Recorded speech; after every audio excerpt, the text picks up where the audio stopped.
Hello everyone, সিনিকাস কিচেনে সবাইকে স্বাগত। অনেক তো এককারি খেলেন, আজকে ডিম দিয়ে ফুলকপি রান্নাটা দেখে নিন। চলুন, প্রথমে ডিমগুলো আমি সেদ্ধ করে নিলাম। তারপরে আমি অন্যদিকে মিক্সিং জারের মধ্যে 1.5খানা গোটা শুকনো লঙ্কা, টমেটো কুচি আর পেঁয়াজ কুচি দিয়ে ভালো করে একটা পেস্ট বানিয়ে নেব।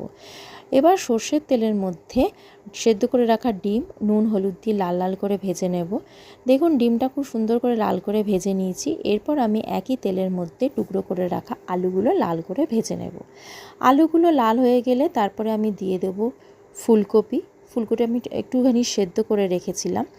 ফুলকপি আলু খুব সুন্দর করে লাল করে ভাজবেন, ঠিক এইভাবে। তারপর তেলের মধ্যে গোটা গরম মশলা আর গোটা জিরে ফোড়ন দিতে হবে। তারপর টমেটো আর পেঁয়াজের পেস্টটা কড়ার মধ্যে দিয়ে ভালো করে কষে নিয়ে এর মধ্যে কিছু মশলা আমি অ্যাড করব। চলুন মশলাগুলো দেখে নেওয়া যাক। প্রথমে দিলাম আদা রসুন বাটা। আদা রসুন বাটা পেস্টের সাথে খুব ভালো করে কষতে হবে। কষার পর হলুদ গুঁড়ো, নুন, কাশ্মীরি লঙ্কা গুঁড়ো আর রেড চিলি পাউডার আমি দিয়ে দিলাম। দেখুন খুব সুন্দর করে আমি কষে নিচ্ছি।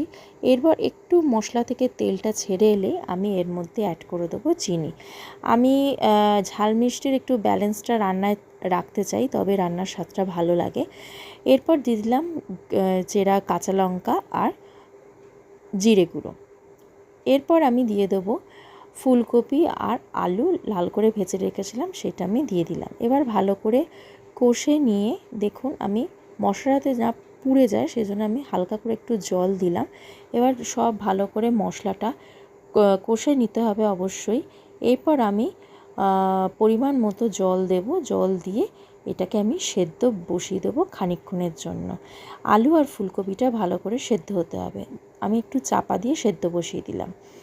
খানিকক্ষণ পর ফিরে এসে দেখুন খুব সুন্দরভাবে আলু ফুলকপি সেদ্ধ হয়ে গেছে আর গন্ধটাও উঠেছে দারুণ। লাল লাল করে সব রান্নাটা তৈরি। এরপর আমি সেদ্ধ করে রাখা ডিমগুলো এর মধ্যে অ্যাড করে দিলাম। ডিম ফুলকপি আলু খুব ভালো করে ফুটছে। এই অবস্থায় আমি একটু ঘি দিলাম আর গরম মশলা গুঁড়ো দিলাম। এবার ব্যাস আর কিছুই না, রান্না রেডি। চলুন, আমি তো ভাতের সাথে সার্ভ করে ফেলেছি অলরেডি। এবার তো আমি জমিয়ে খাওয়া দাওয়া করবো। আপনারাও রেসিপিটা বানান আর আমার পেজটি লাইক করুন, ফলো করুন, শেয়ার করুন।